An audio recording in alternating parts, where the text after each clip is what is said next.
All right, folks, Big Russ here. Daily Hog Hunt. Do we got something special for you?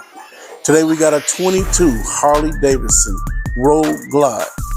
Let me tell you some wow factors on this bad boy. 107 miles. It's a one owner. It's got the fat tire kit up front. 180 millimeters front end up here. Notice that back end right there? That's right, CVO bags. 2-in-1 exhausts. Extended side covers there. Blacked out motor.